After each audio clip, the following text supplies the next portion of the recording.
அந்த காலத்தில் மன்னர்கள் மட்டும் சாப்பிட்ட அரிசியை இப்போ சாமானிய மக்கள் நம்மளும் சாப்பிட்ற மாதிரி தான் இருக்குல்ல. கருப்பு கவுனி அரிசியில் ஆப்பம் எப்படி செய்யலான்னு பார்க்கலாமா? ஒரு கப் அளவுக்கு கருப்பு கவுனி அரிசி, 1 கப் அளவுக்கு பச்சை அரிசி, கொஞ்சமாக வெந்தயம், இதை ஓவர் நைட் ஊற வச்சுக்கலாம். இதை நல்லா ஒரு 2-3 தடவை நல்லா வாஷ் பண்ணிவிட்டு 6 ஹவர்ஸ்லேருந்து இல்லை ஓவர் நைட் வரைக்கும் நீங்கள் நல்லா ஊற வச்சுக்கலாம். இது நல்லா ஊறினதுக்கப்புறம் ஒரு மிக்ஸி ஜாரில் 1 கப் அளவுக்கு தேங்காய் துருவல், 1 கப் அளவுக்கு மதியானம் நான் வடித்த சாப்பாடு இருக்குது, ஸோ அதையும் நம்ம சேர்த்துக்கலாம். நல்லா சாஃப்டாக இருக்கும் ஆப்பம்.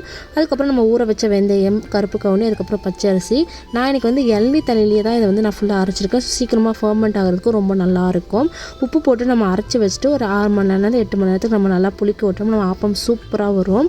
ஸோ கண்டிப்பாக நீங்கள் ட்ரை பண்ணி பாருங்கள், உடம்புக்கு நல்லது இது. ஸோ கேன்சரே வராத அளவுக்கு இருக்குது இந்த கருப்பு கவுனி அரிசியில், அவ்வளோ ஹெல்த் பெனிஃபிட்ஸ் இருக்குது. ஸோ கண்டிப்பாக நீங்கள் வீட்டில் இந்த ஆப்பம் மட்டும் இல்லாமல் தோசை ஃபார்மில், கஞ்சி ஃபார்மில் அந்த மாதிரி கண்டிப்பாக ட்ரை பண்ணி பாருங்கள். ஸோ ஆப்பக்கடாயில் நல்லா கொஞ்சமாக எண்ணெய் தடவிட்டு, வெங்காயம் நல்லெண்ணெய் யூஸ் பண்ணிக்கோங்க, நல்லா தடவிட்டு. ஸோ இந்த மாதிரி பூ டிசைனில் எந்த டிசைனில் உங்களுக்கு வேணாலும் நீங்கள் ரவுண்டாக கூட நீங்கள் போட்டுக்கலாம். நல்லா கிறிஸ்பியாக சாஃப்டாக சூப்பராக வரும். இது கூட தேங்காய் பால் செம்ம டேஸ்ட்டாக இருக்கும். ஸோ கண்டிப்பாக இந்த கிறிஸ்பியான கருப்பு கவுனி ஆப்பம் ட்ரை பண்ணி பார்த்துட்டு எப்படி இருக்குன்னு சொல்லுங்கள். பாய்.